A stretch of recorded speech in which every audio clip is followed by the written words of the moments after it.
J'ai la tête qui éclate.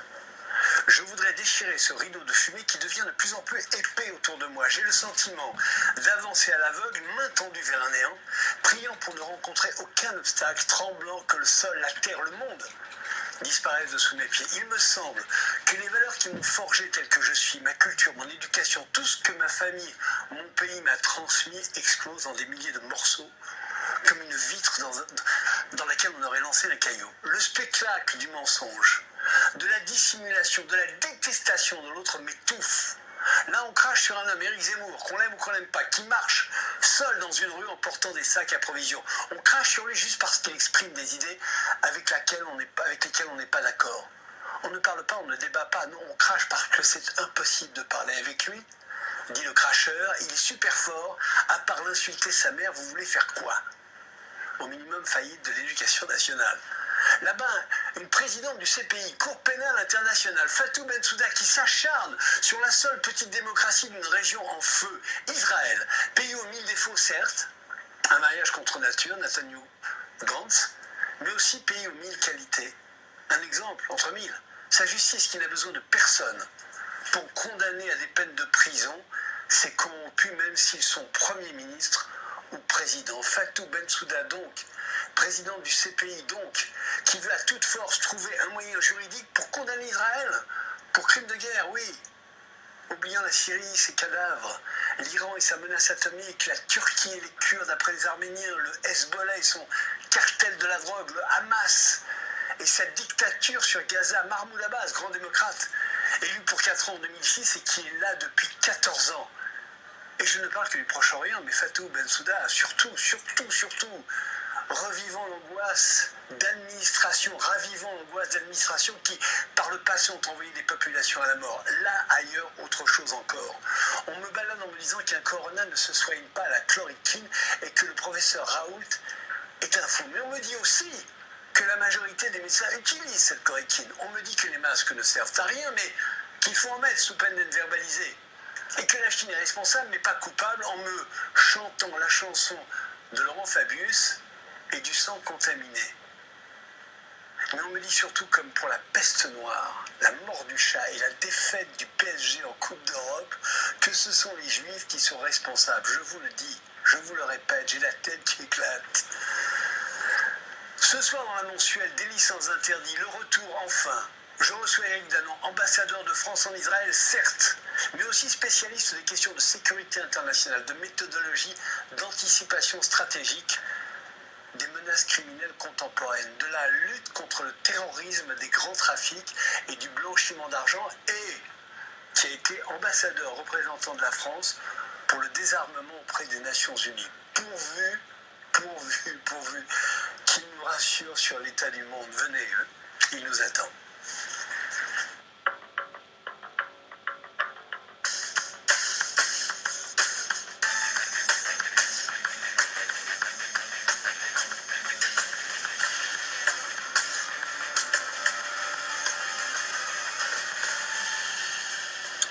Monsieur l'ambassadeur, je dirais d'abord vous dire le plaisir que j'ai à ce que ce soit vous qui redémarriez Élie sans interdit, qui était en hibernation, en confinement. On va aborder plusieurs sujets pendant cette mensuelle, les sujets qui nous passionnent le plus. On va surtout aussi parler de l'école, parce que toutes les mères de famille, depuis qu'elles savent que je vous vois aujourd'hui, m'appellent pour me dire « demande-lui pour l'école, demande-lui pour l'école ». Donc, moi, il y a une chose qui, avant de lancer le premier sujet d'Anna Papiashvili, il y a une chose qui m'intrigue un peu, c'est quoi ces ambassadeurs européens, vous qui êtes ambassadeurs, qui mettent en garde Jérusalem contre de graves conséquences si les plans d'annexion de la Cisjordanie passent dans les faits. C'est quoi? Non, mais on va commencer bien sûr le sujet. D'abord, moi aussi, je suis très, très content d'être à cette première, à cette reprise avec vous, chère Élie. Et voilà, fidèle à la tradition de votre émission, les masques tombent. Et après, pour attaquer directement sur ce sujet, c'est un sujet extrêmement sérieux. C'est-à-dire qu'il y a effectivement l'idée que place à la suite de l'accord de coalition pourrait, parce que c'est dans l'accord de coalition, aller vers l'annexion d'un certain nombre de territoires, c'est-à-dire la vallée du Jourdain et un certain nombre de blocs. Et c'est une situation qui, à nos yeux, représente une violation du droit international, et donc il est tout à fait logique qu'à ce moment-là, les pays qui considèrent qu'il y a violation du droit international réagissent et disent, eh bien voilà, nous on considère ça, alors d'autres considèrent, en particulier en Israël, qu'il n'y a pas violation du droit international, mais c'est un autre sujet. Ah, ils sont plus prudents que cela. Qu'est-ce qu'ils disent? Ah, vous remarquerez que Mike Pompeo, dans sa dernière déclaration, dit « Au bout du compte, ce sera la responsabilité d'Israël ». Absolument. Vous pensez bien que les juristes du département d'État ne sont pas nés de la dernière pluie. Alors je m'adresse aux diplomates. Est-ce que c'est une arme de négociation, cette annexion, ou est-ce que c'est vraiment une menace? Ah, c'est... Non, ça c'est vraiment... non, attendez, une arme de négociation. Entre qui et qui? Entre les Palestiniens et Israël. Alors ça, c'est vraiment aux Israéliens et aux Palestiniens de le dire. En aucune façon, je ne me mêle de ça. Moi, ce que je vois... Non, mais ce que je vois, c'est qu'il y a violation du droit international et qu'on ne peut pas attendre de la France autre chose que de le dire. Vous n'avez pas peur de... Alors, avec tout ce qui se passe en France, que ça crée encore... C'est encore Israël, c'est encore eux qui bougent, c'est toujours les Juifs, c'est toujours... Vous n'avez pas peur de ça? Non, mais j'entends l'argument, mais pour moi... avec l'idée derrière que ça peut renforcer l'antisémitisme, c'est toujours un peu la même idée. Mais en fait, ça ne vient pas. D'abord parce qu'il n'y a aucun moyen de mesurer que cette décision bouge quoi que ce soit en matière d'antisémitisme. Et surtout parce que l'argument contraire serait tout aussi valable. C'est-à-dire que si la France ne réagissait pas à ce qu'elle considère étant une violation du droit international, elle serait en rupture de ses propres valeurs et de sa propre tradition. Et on dirait, ah bah c'est les pro-israéliens qui ont fait changer la France de quelque chose qui est un pilier de sa politique. Et ça entraînerait aussi une réaction anti-israélienne ou anti-juive, peu importe. Donc en fait, dans les deux cas que vous souteniez, entre guillemets, que vous condamniez, c'est un corner. Alors, justement, on parle un peu d'Israël. On va voir le documentaire d'Anna Papiashvili, qui va nous éclairer sur justement ces élections d'Israël et la façon dont on peut les aborder. On va regarder ça maintenant. Cette photo symbolise la fin de la crise politique en Israël. Après 16 mois de combats et de rebondissements, Benjamin Netanyahou et Benny Gantz ont enfin trouvé un accord. Ensemble, les deux hommes forment un gouvernement d'urgence d'abord, puis d'union nationale ensuite. Nous avons pensé que refaire les élections alors que les équipes des services d'ambulance doivent évacuer les cadavres de gens morts dans la solitude était irresponsable du point de vue national. Recommencer des élections avec plus d'1 million de chômeurs aurait été intolérable. Le fait que les dirigeants pensent d'abord et avant tout aux citoyens et mettent le bien général avant le bien personnel n'a jamais changé et ne changera jamais. D'une durée de 3 ans, le pacte prévoit le maintien au poste de Benjamin Netanyahou jusqu'en octobre 2021. Il passera ensuite le relais à Benny Gantz. L'accord précise que la passation de pouvoir se fera automatiquement, sans vote du Parlement israélien. Si Benjamin Netanyahou dissout la Knesset avant la fin de son mandat, Benny Gantz prendra la tête du gouvernement intérimaire. Le Premier ministre sortant assure aussi ses arrières. Si la Cour suprême juge qu'il ne peut pas diriger le pays en raison de ses inculpations, la Knesset sera de nouveau dissoute et de nouvelles élections organisées. Chacun des deux leaders officiera comme vice-premier ministre lors du mandat de l'autre. Il jouira des mêmes avantages que le chef de gouvernement. Les 6 premiers mois de ce nouveau gouvernement seront principalement consacrés à la gestion de la crise sanitaire. Aucune loi autre que celle liée à l'épidémie de coronavirus ne devrait être votée pendant cette période. Au bout de 6 mois, le gouvernement d'urgence deviendra un gouvernement d'union nationale. Il passera de 32 à 36 ministres avec toujours une distribution égale des postes entre les deux camps. Après près de 500 jours d'instabilité politique, cette sortie de crise semble satisfaire les Israéliens. Selon un sondage publié par l'Institut Midgam, 56% d'entre eux se disent satisfaits de l'accord signé entre Benjamin Netanyahou et Benny Gantz. Monsieur l'ambassadeur, vous êtes satisfait, la France est satisfaite de cet accord? La France n'a absolument rien à dire d'un accord de politique intérieure. Est-ce que cette cuisine démocratique, parce qu'il y a eu des élections, il y a eu des négociations, oui, à nouveau des élections et encore des élections, etc. Est-ce que ça n'est pas inquiétant justement pour la démocratie? Est-ce que ça correspond, la France, inventeur pratiquement après nos ancêtres de cette démocratie. Est-ce que vous n'avez pas un regard là-dessus qui est un peu critique quand même? Non, réellement, très, très sincèrement, il n'y a pas à être critique ou pas critique. Actuellement, et toute la journée de cette journée de dimanche, la Cour suprême a commencé à examiner les recours contre l'accord de gouvernement et ses conséquences en termes de loi. Vous pensez bien que moi, déjà, en temps normal, je ne dis rien sur la politique intérieure israélienne, mais en plus, quand la Cour suprême est en train de siéger sur les recours les 11 recours par rapport à cet accord, vous pensez bien que je vais en dire encore moins. Cela étant, il y a deux choses que l'on peut dire au regard de l'expérience française. Un, il est intéressant d'avoir ce qu'en France on a vécu comme étant la cohabitation. La cohabitation, j'allais parler de ça. Alors, oui. voilà, moi je peux juste dire que dans l'expérience française, la cohabitation, ça a eu des avantages et des inconvénients. Alors, pour aller vite, l'avantage, c'est que, par définition d'une cohabitation, vous bénéficiez d'une base électorale large, et on voit bien que là, il y a beaucoup de gens qui semblent contents qu'il y ait enfin un gouvernement possible. Et c'est normal, après 17 mois, au fond, espèce de gouvernement intérimaire, ça. Donc, très bien, ça c'est l'avantage, vous avez une base enfin. Et puis, mais l'inconvénient, c'est que dans la cohabitation française, il y a eu une négociation permanente entre les deux pour prendre un certain nombre de décisions lourdes. Et donc, en fait, le défaut de la cohabitation, c'est que ça ne permet pas de prendre facilement des décisions stratégiques, ou alors il y a des concessions mutuelles en permanence. Alors, peut-être que les gens aiment ça, mais je peux vous dire de l'expérience française que ce sont des périodes très particulières dans lesquelles la capacité décisionnelle est amoindrie par le fait d'une négociation permanente entre les parties. Mais encore une fois, comparaison n'est pas raison, c'est ce qui s'est passé en France, ça se passera peut-être complètement différemment. Oui, parce que Chirac Mitterrand, bonsoir monsieur le Premier ministre, bonsoir monsieur le Président, qui était ennemi, oui. La cohabitation, c'est pas le monde des bisounours. Non, c'est pas le monde des bisounours. Mais est-ce que justement, vous parlez de la fragilité de pied d'argile parfois de la cohabitation, puisqu'il y a une capacité. Ça peut être très solide, ça peut être très solide. Oui, encore une fois, on n'a pas d'exemple. Là, on est dans un pays qui a l'habitude du débat et qui est profondément démocratique, avec une Knesset très active, etc. C'est pas le système français.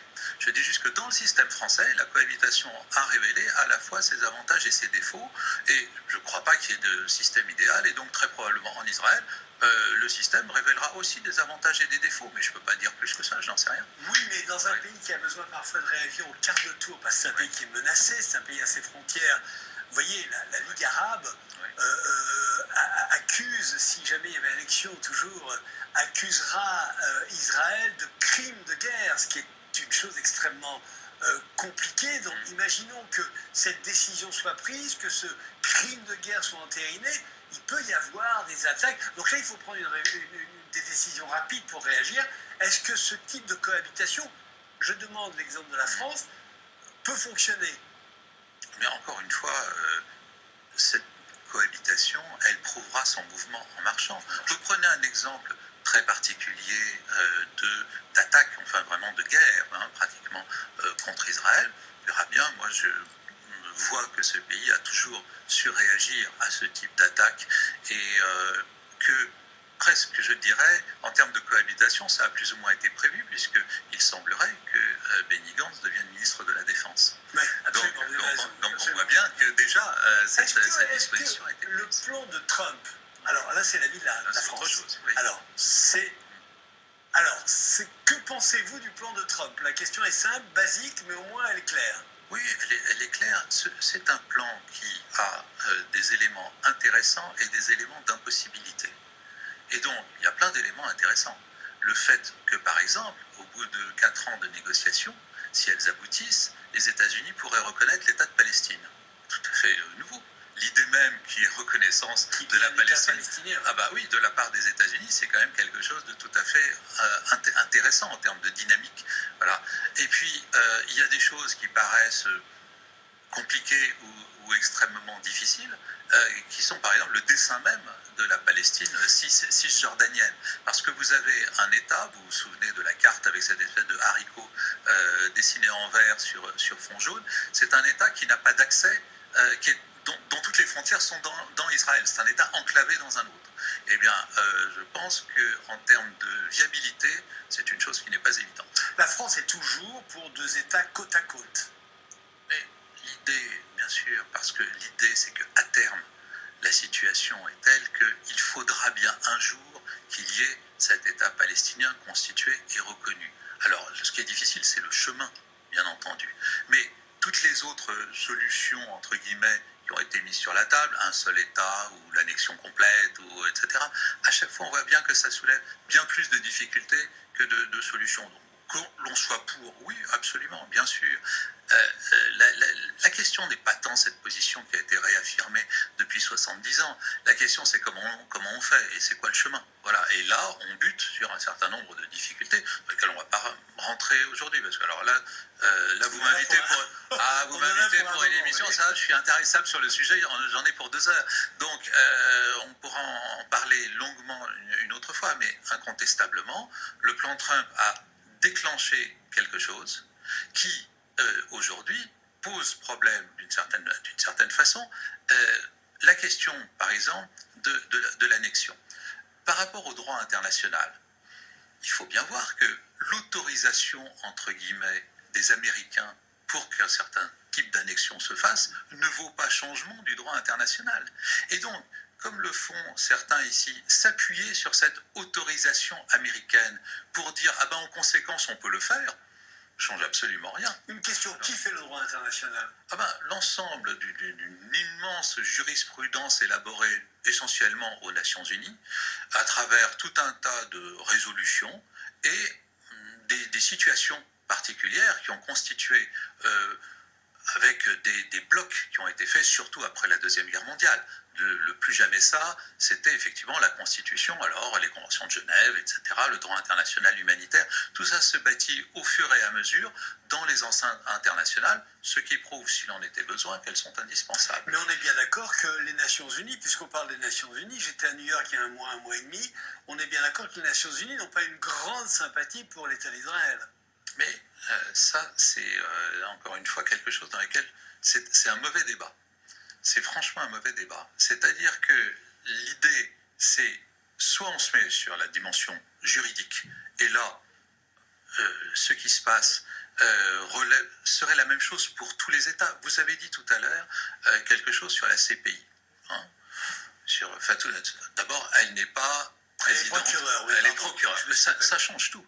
Ouais. Parce qu'un procureur dise quelque chose, c'est pas comme si le président de la Cour, de la Cour pénale internationale, disait la même chose.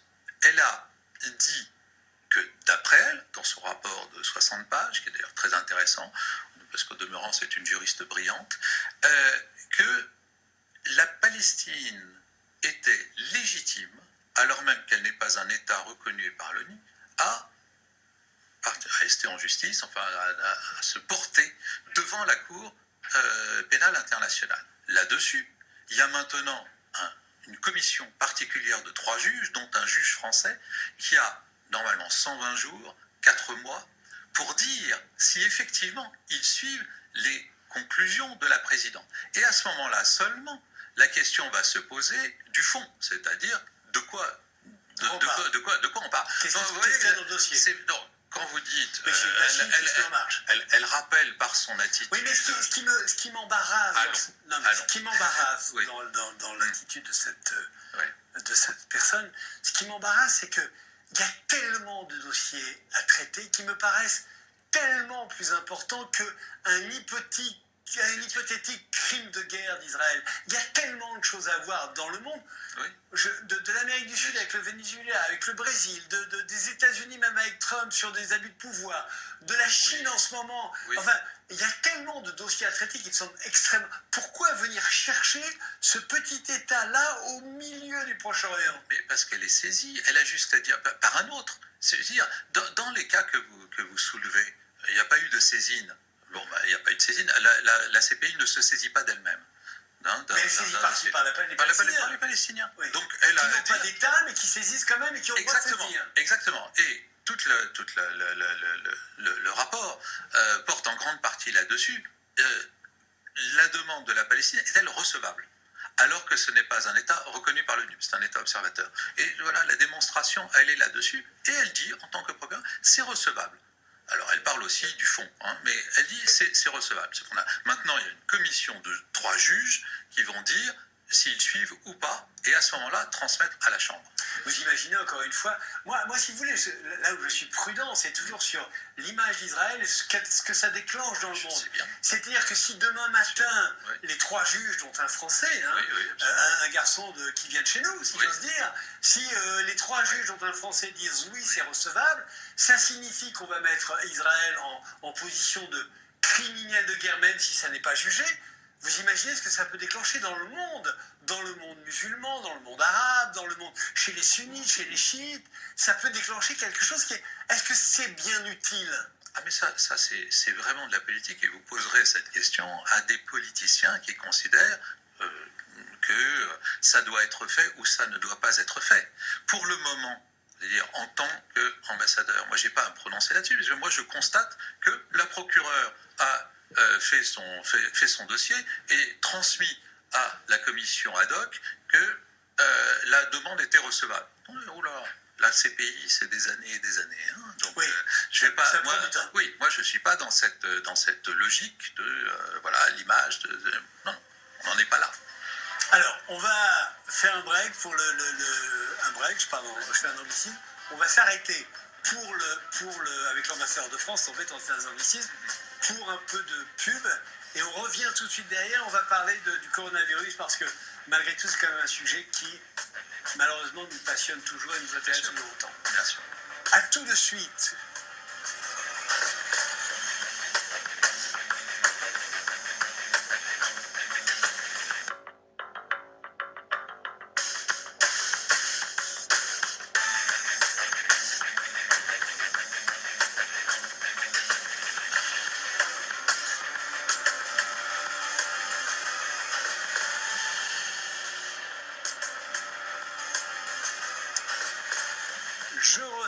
Je reçois dans Élise en interdit, la mensuelle, le retour, l'ambassadeur de France en Israël, Éric Danon, et on parlait, cher Éric,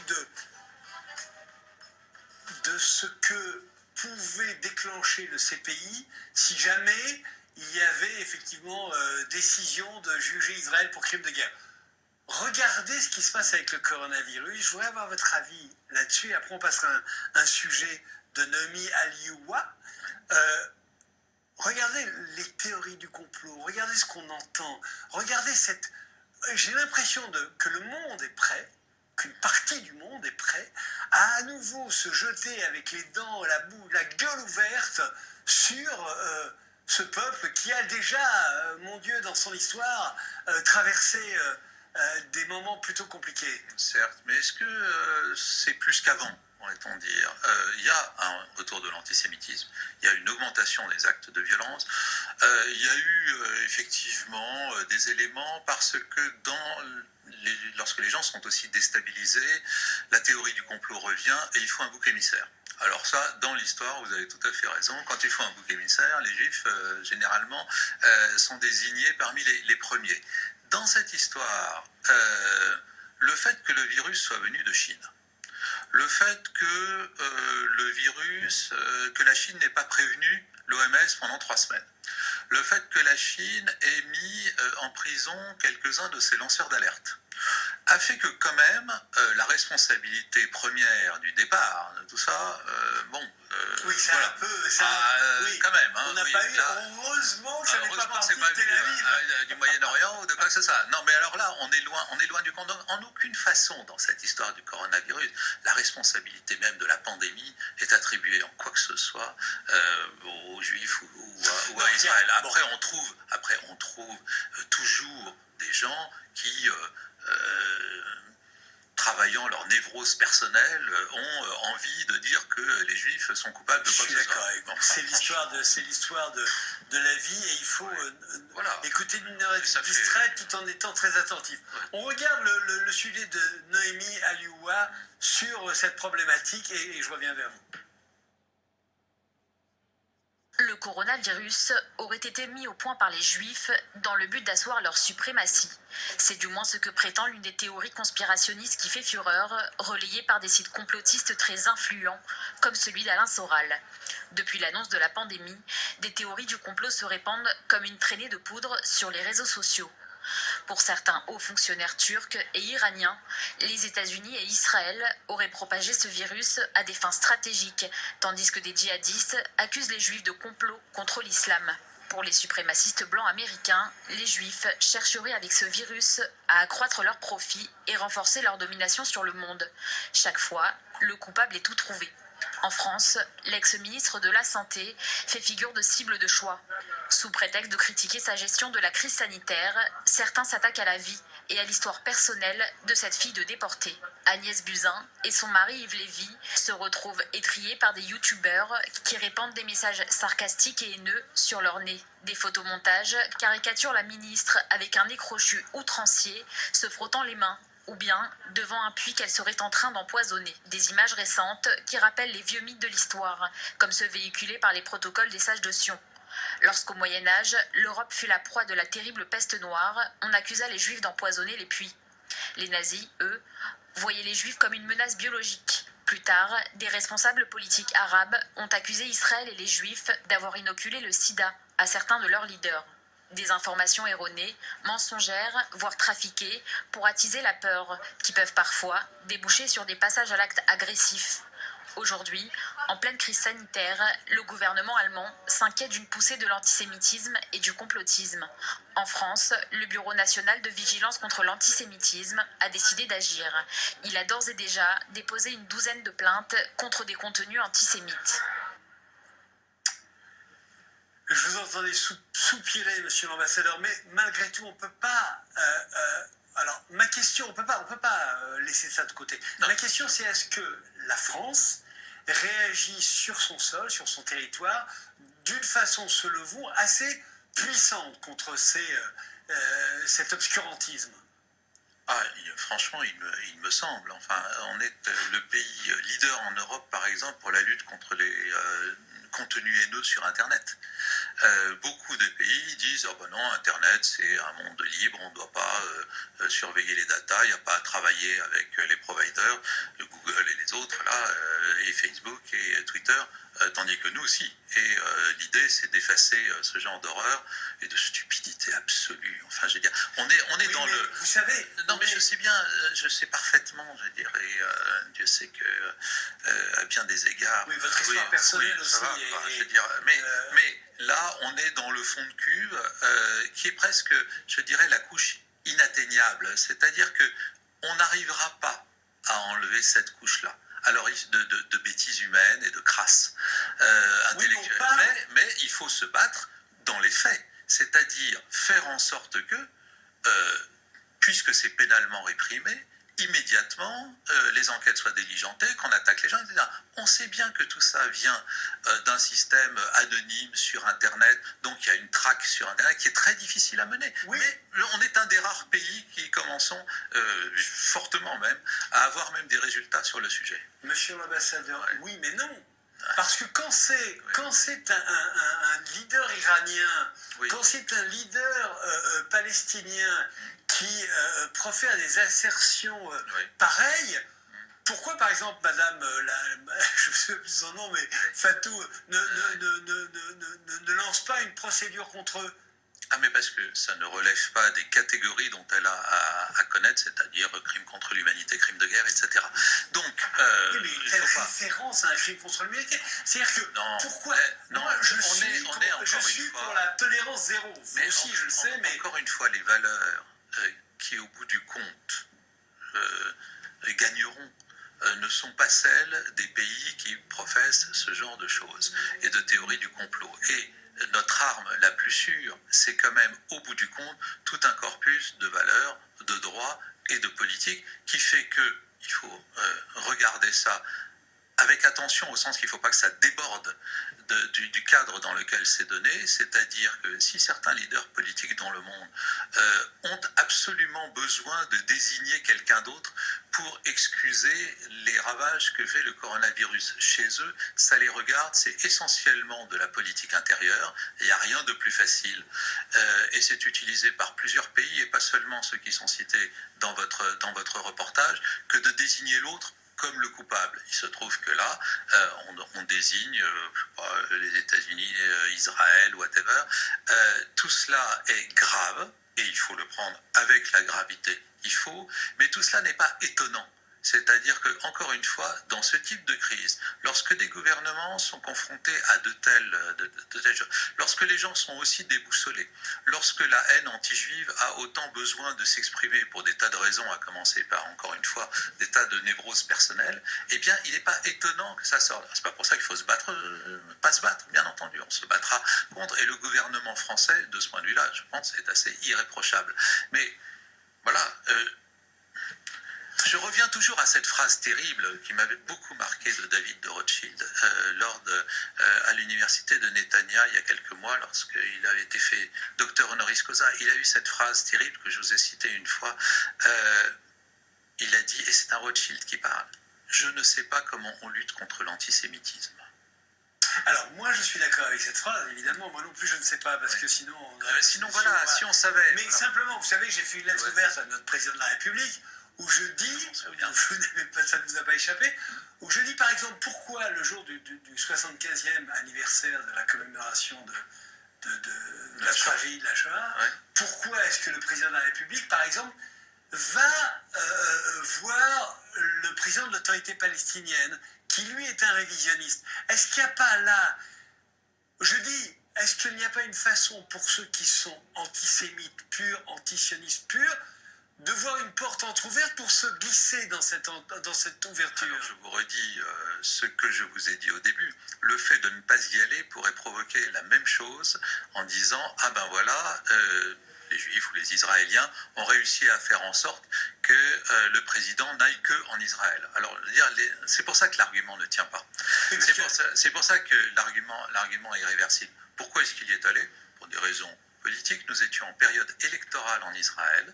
Il a donc vu ce qui était l'opposition à l'époque, c'est-à-dire Benny Gantz et le Premier ministre, ainsi bien sûr que le président Rivlin, le chef de l'État.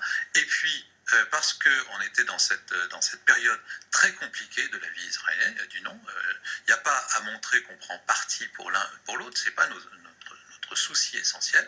Donc il est allé voir le président de l'autorité palestinienne. Je rappelle, cela étant, qu'il a fait ici un certain nombre de gestes symboliques, y compris au Kotel, qui montrent que, à mon avis, la relation entre la France et Israël, en aucune façon, ne peut être soupçonnée de quoi que ce soit. Est-ce que vous pensez qu'elle n'a jamais été meilleure, cette relation, sous la présidence du président Macron? Moi, je constate en tout cas qu'elle change progressivement. Parce qu'elle a traversé des terrible, nous en avions parlé la dernière fois. C'est une histoire très compliquée d'amour, de haine, d'incompréhension, de tension, et puis de retrouvailles, d'embrassades, ça va dans tous les sens. Et comme je dis toujours, c'est une histoire passionnelle qu'il faut assumer comme telle. Parce qu'il y a eu cet incident à l'église, vous vous souvenez, vous avez vu comme tout d'un coup, le focus s'est mis là-dessus, alors que c'était vraiment un incident mineur. C'était totalement mineur par rapport au reste, mais ça, c'est autre chose. C'est dans le monde de l'information telle que l'information est conçue aujourd'hui, ce qui fait le buzz et ce qui permet la critique est toujours plus mis en avant que ce qui fait construction, même symbolique. Je suis d'accord avec vous, c'est comme ça. C'est comme ça. C'est notre culture il faut faire avec. On va parler un peu d'une chose qui va passionner les gens qui nous écoutent, et surtout les pères et les mères de famille. On va parler du déconfinement et de l'école, des écoles françaises en Israël. On va démarrer sur le déconfinement avec un sujet de Yael Kahn. Allons-y, on regarde. Certains ont choisi de s'élancer en roller, d'autres d'enfourcher leur vélo. Enfermés depuis 6 semaines, ces enfants sont sortis pour la première fois de chez eux dimanche 26 avril. L'Espagne a décidé d'assouplir ses conditions de confinement parmi les plus strictes d'Europe. Pays le plus endeuillé au monde, l'Italie a annoncé un déconfinement très graduel à partir du 4 mai. Les secteurs de la construction et de la manufacture destinés à l'exportation seront les premiers à reprendre le travail. En France, ce sera le 11 mai. Édouard Philippe s'est attelé au même numéro d'équilibriste que les autres, ressusciter l'économie sans relancer l'épidémie. J'invite toutes les entreprises, quand leurs moyens le permettent, à veiller à équiper leurs salariés. C'est une condition, elles le savent, elles le disent, de la reprise. Conforté par la baisse continue du nombre de malades, Israël aussi tente d'alléger les restrictions très sévères mises en place à la mi-mars. Certains commerces sont autorisés à rouvrir. Les salariés reviennent progressivement travailler. Après avoir lutté avec plus ou moins de succès contre la crise sanitaire du Covid-19, tous ces pays espèrent redémarrer rapidement leur économie exsangue. Mais la fin du confinement sonne aussi lors du bilan. Chaque gouvernement voit ses décisions et sa réactivité face à cette crise sanitaire inédite passée au crible, et certains du coup cherchent des responsables pour éviter de payer un potentiel et lourd tribut politique à leurs erreurs. Avec plus d'1 million de cas confirmés aux États-Unis, une économie qui subit de plein fouet l'impact de cette pandémie, et à quelques mois des élections, le locataire de la Maison-Blanche repousse toutes les critiques sur sa réaction, jugée par beaucoup tardive. Donald Trump met en cause la Chine avec virulence et va jusqu'à envisager devant la presse la possibilité de demander à Pékin des milliards de dollars de réparation. Il y a beaucoup de façons de les tenir responsables de la pandémie de coronavirus. Nous menons des enquêtes très sérieuses, comme vous le savez probablement, et nous ne sommes pas satisfaits de la Chine. Le coronavirus a offert à Donald Trump l'occasion de reprendre son bras de fer avec Pékin. Mais les questions sur la gestion de cette pandémie par la première puissance économique mondiale sont réelles et sans réponse. L'Australie a aussi demandé une enquête sur la gestion chinoise de cette épidémie dévastatrice. La Chine l'a menacée en réponse de boycott. Il faudra sans doute un front uni de la communauté internationale pour lutter contre la politique du déni de la République populaire de Chine. Merci Yael. Vous voyez, on va bien sûr parler de cette reprise dans le monde et en particulier en France. Les écoles en Israël, les écoles françaises en Israël, elles vont ouvrir quand? Alors, elles vont réouvrir dans les jours qui viennent. Alors, c'est très compliqué. Soyez très précis parce que j'ai des copines qui vont m'engueuler. Bien sûr, non, mais si c'est pour donner une date, c'est difficile parce que en plus, toutes les classes ne réouvrent pas. Donc, on réouvre les petits, par exemple, prenons l'exemple de Chagall, du collège français Marc Chagall, à Tel Aviv. Bon, il y a des classes, je peux vous dire, normalement, cette semaine, il y a reprise pour les petits, pas la maternelle, mais après du CP jusqu'au CO1, bon, par exemple. Et puis, après, on va ouvrir les autres. Au niveau du lycée, Mikvé, le collège lycée franco-israël, DRAI, va réouvrir les premières et les terminales. Donc je ne peux pas dire aux gens quelle date. Alors, ce que je peux vous dire, c'est qu'on travaille tous les jours, et tous les jours, on a travaillé la question de l'ouverture. Donc, moi j'ai dit, pour les écoles, dites de l'AEFE, l'Agence pour l'enseignement de français à l'étranger, que j'étais d'accord pour la réouverture, ça relève de ma responsabilité. Donc, par exemple, pour Chagall, moyennant qu'un certain nombre de protocoles de sécurité soient respectés. Parce que nous avons mis en premier, évidemment, la sécurité des enfants, étant entendu que la sécurité des enfants entraîne aussi celle des professeurs. Donc, vous avez tout un protocole qui a été élaboré avec des instructions venues de Paris, mais aussi avec les profs et les parents d'élèves. Par exemple, ce sont des demi-classes, donc il y a 1 jour sur 2 seulement.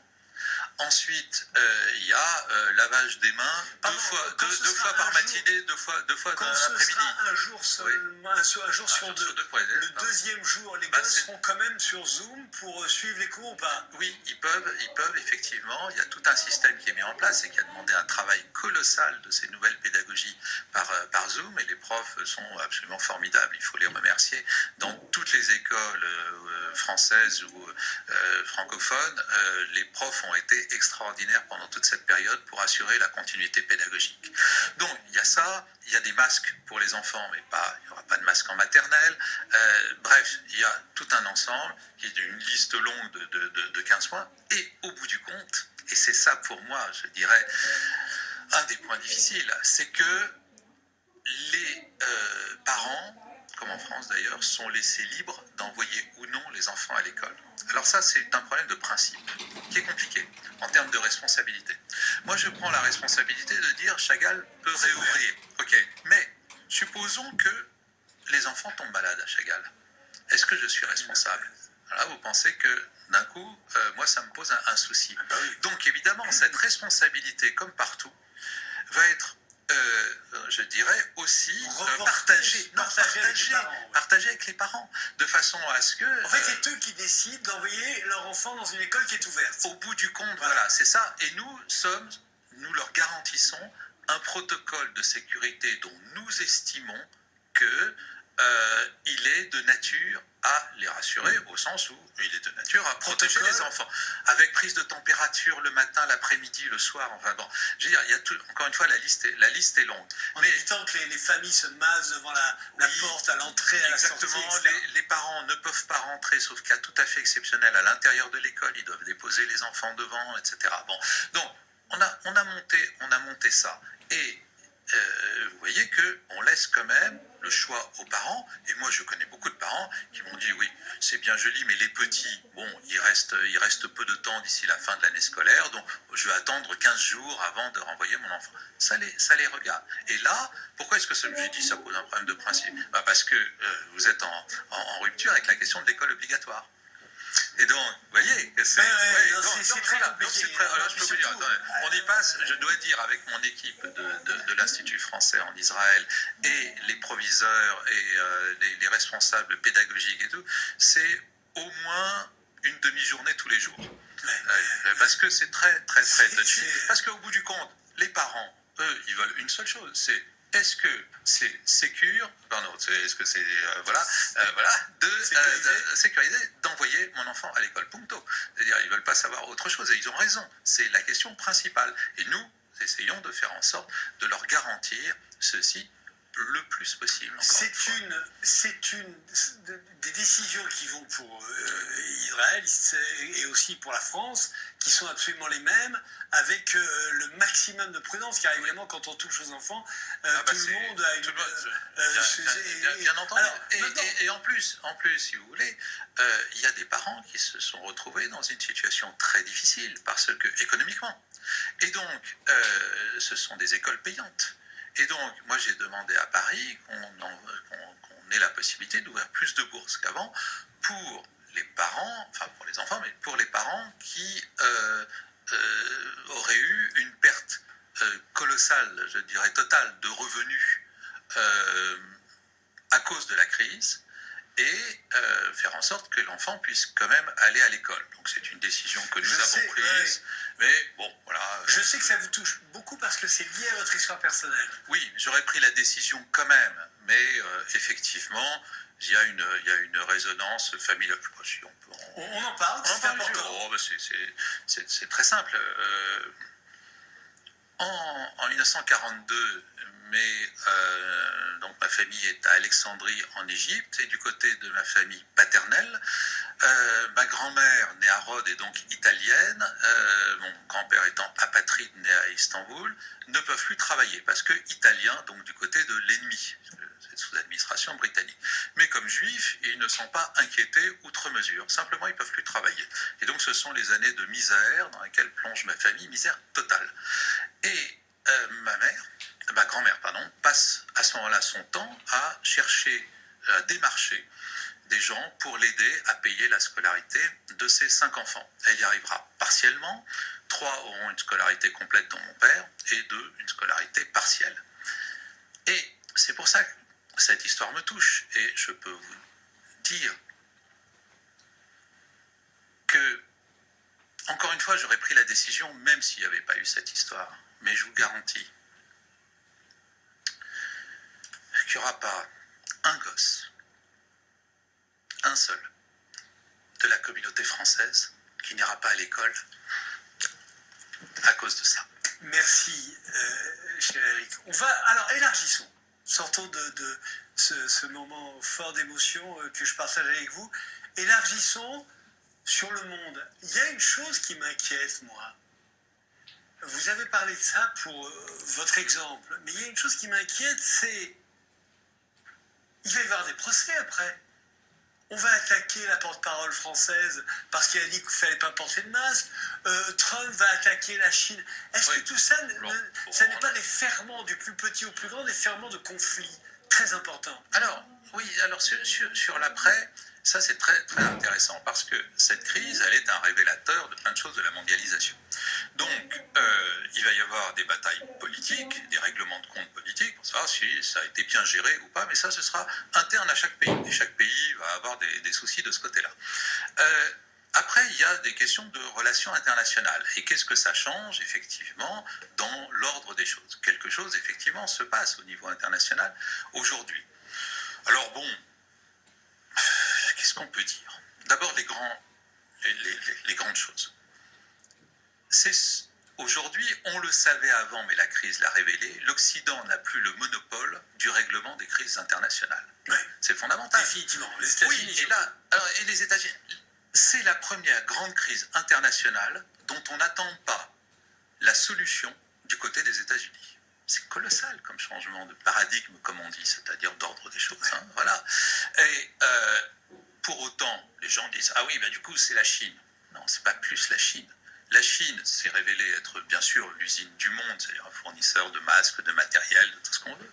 Mais, d'un point de vue politique, le modèle chinois n'a pas du tout convaincu. Encore une fois, on dit, la Chine, le virus est parti de là-bas, elle a mis 3 semaines pour prévenir l'OMS, et elle a enfermé quelques-uns de ses lanceurs d'alerte. C'est pas un modèle pour nous. Et donc, la Chine mène actuellement une offensive diplomatique partout, y compris en France, pour dire, regardez, notre modèle de gestion de la crise a été le meilleur, de façon tellement agressive que l'ambassadeur de Chine s'est fait convoquer par le ministre. Parce qu'il y a un moment où quand même il faut raison garder dans ces histoires. En France, hein, on parle oui, de France. on parle de la France. Bon, et puis, regardez l'Union européenne. Tout le monde a dit, l'Union européenne, ça n'a pas fonctionné. Mais revenons aux fondamentaux. La santé n'est pas une prérogative de l'Union européenne. On ne va pas demander à l'Union européenne de faire quelque chose sur laquelle elle n'est pas faite. En revanche, elle est capable de travailler en termes de coopération internationale et elle va évidemment faire énormément de choses à l'initiative de la France pour aider un certain nombre de pays en développement qui, si la crise du corona arrive jusqu'à eux, seront dans une situation très très difficile. Donc, il y aura effectivement un nouvel ordre. Est-ce que c'est ça le plus important? C'est pas sûr. Au fond, la question reste de savoir si cette crise s'ajoute à d'autres crises et renforce ça, ou bien si au contraire, elle va faire prendre conscience d'un certain nombre de choses. Prenons la question bien connue de ce qu'on appelle le multilatéralisme, c'est-à-dire le rôle des organisations internationales. Tout le monde a eu beau jeu de critiquer pour tout... Déjà, oui, déjà. Déjà c'est fini. Bon, non, alors je voudrais pas finir là-dessus, si ce n'est pour dire que ces crises transversales ne peuvent pas être réglées par un seul pays et que contrairement et malgré toutes les critiques, il ne faut pas détruire le multilatéralisme, il faut l'améliorer pour répondre aux crises d'aujourd'hui. Mais si j'ai 1 minute, quand même, le message est pour la communauté française, tellement je trouve de tout ce que j'ai vu, et je suis 2000 coups de téléphone au consulat ces derniers temps, je trouve que la communauté française ici a réagi formidablement bien. Sincèrement, ce n'est pas parce que je suis ambassadeur, mais vraiment, il y a des actions de solidarité qui ont été mises en place par les associations, par les mutuelles, par toute la communauté, pour que tout le monde soit inclus, qu'il n'y ait pas de gens laissés au bord du chemin. Je trouve ça formidable. Et quelque part, je dois dire qu'au-delà de trouver ça bien, je suis presque fier, je pourrais dire, de ce que j'ai vu de cette communauté. Merci, cher Eric, merci.